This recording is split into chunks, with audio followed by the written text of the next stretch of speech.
What's up, guys? Jake LaPutka here. Time for another video. This week I'm checking out Philo's Albatross hole. If you haven't seen it, it's on Central Coast Disc Golf's channel. If you don't follow them, I don't know where you're watching disc golf content because they are one of the best in the biz. So hit this link above, watch Philo's Albatross video, and I am going to break it down for you. So it got 1.3 million views. It ended up on ESPN. This is huge for disc golf and the growth of the sport. So watch that video if you haven't already seen it. So the one thing I noticed is Nate Sexton in the video. Nate Sexton, who has played many rounds at Milo, is obviously very impressed with what Philo did in this video. It's a par 5. It's a soft par 5, but it's still a par 5. You know, a 4 on it is respectable. A 3 is very, very good. So it's 850 feet. I went out there before my beautiful wife cut my hair for me and I looked this good. So sorry for my scruffy look, but I went out there, I tried this hole out, and I'll check in with you later on this video. So thanks for watching. Check it out. All right, here we are. The Philo hole. Yes. So let's just throw a bunch of shots out there and see if I can even birdie it. Honestly, I have never birdied it. So we're gonna take a page out of Simon's book and see how many mulligans is it gonna take me to get a birdie on this hole. Or maybe I'll have to replay it. I don't know, but I feel like some people don't understand how good that Albatross was. So let's show you by being really bad or whatever. So for this first shot, the reason why it's so hard to get a 2 on is because the basket is that way. Well, I don't know how far, but you have to go throw as far as you can, but you have to get around this crap and then way out over there if you want any chance of even attacking this green. So I'm gonna throw all my destroyers, all my T-birds, and let's see what happens. Future Jake here. He's gonna talk about what happened in all these shots. I did a crazy fast montage, so let's see if I can keep up with it. This is my destroyer, Pro Destroyer from Ruston, Pomeroy, Chick-fil-A stamp. Not sure if I'm proud of that, but that shot looks really good. Looks as good as Philo's shot, not even close. But here goes my PD looking, oh, that was horrible. Threw it right into the tree. I am visibly upset about the shot. Here goes a T-bird shot. Looks up, looks going. That's probably going to be too far left. I feel like it's too far left, but I don't know yet. We'll find out. Another T-bird. Ooh. That might be it, is what I said while it was flying. Let's find out later if that's what it was. I'm picking up my Star Valkyrie. Gonna try to get some distance out of this thing. Uh-oh, it's going to the right. That's no bueno, ladies and gentlemen. Right side of the fairway adds much more distance.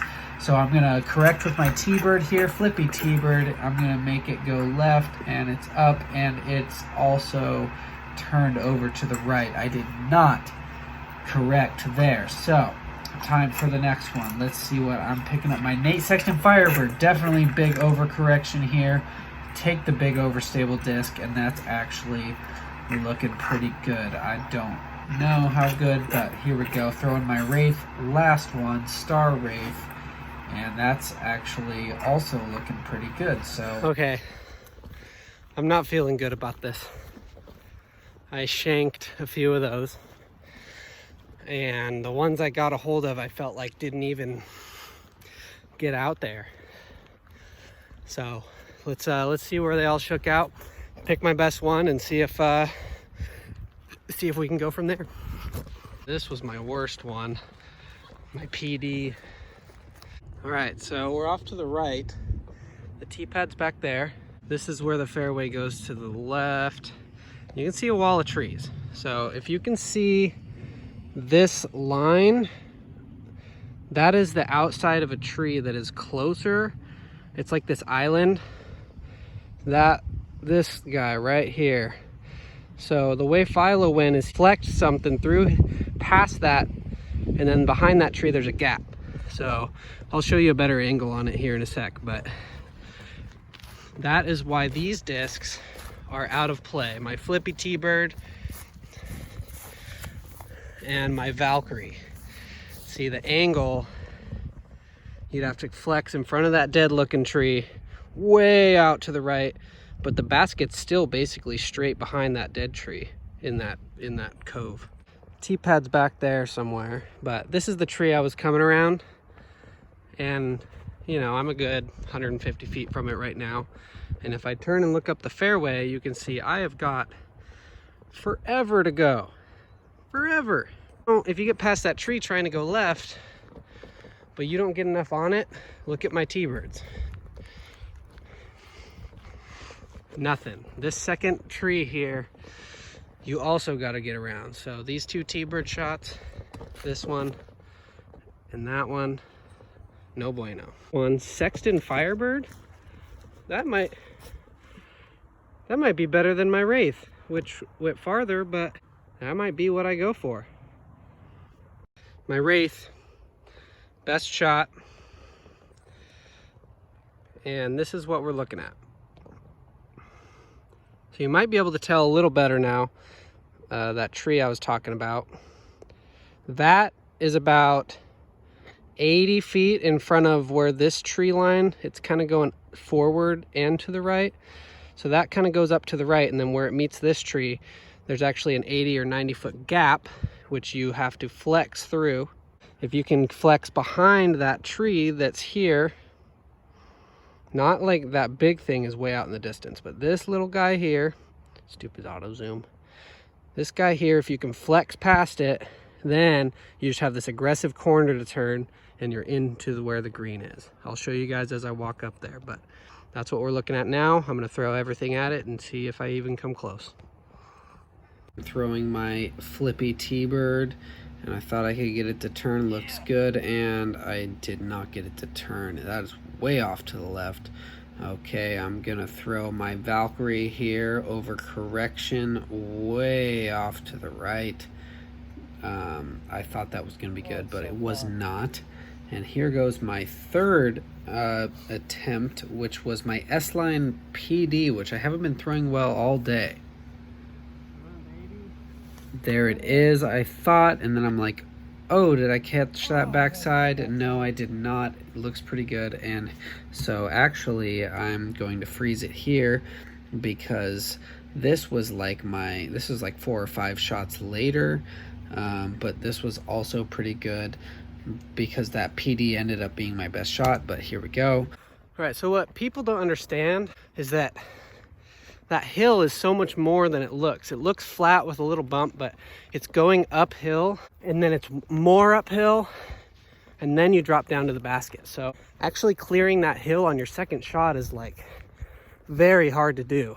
I assume Philo bit off a lot more than I did on the first throw, because I'm no distance thrower, but let's get up here and see what it looks like. And now you can finally see this tree I've been trying to explain. See how this tree line kind of tracks up towards this gap here, and then the basket is actually through there somewhere. We'll find it because most of my discs were in those trees. That's not gonna do it. All my shanks should be over here. T-bird, still have no idea where the basket is. Oh, I just saw it. You can see the red, there it is. So I'm 150 feet short, and the gap's over there. This is not ideal for even the eagle. That first T-bird shot, maybe there's this back alley over here? No, there's not. That is, no, you're not going that way. Sweet, these both worked out. So here's the left side of the gap. There's the basket. 2 throws. I don't remember if it was my first or 5th or 10th. Definitely not my first, but I've got a 65-foot putt for an eagle, and that took a lot of tries. So that's insane. Disc golf is hard. Yes, thank you, Past Jake. Disc golf is very hard, as I am about to show you, because Philo did this hole in 2 shots, and here I am attempting to get it in 3. So I put my first putt up, not even close, visually frustrated. Second one up, nope. Third one, can I get it? No. Fourth putt, not even close. I'm like, pick up my AVR X3, maybe I can throw that one in. No. So I'm like, go back to my putters. Nope. And so maybe this one up, it's looking okay.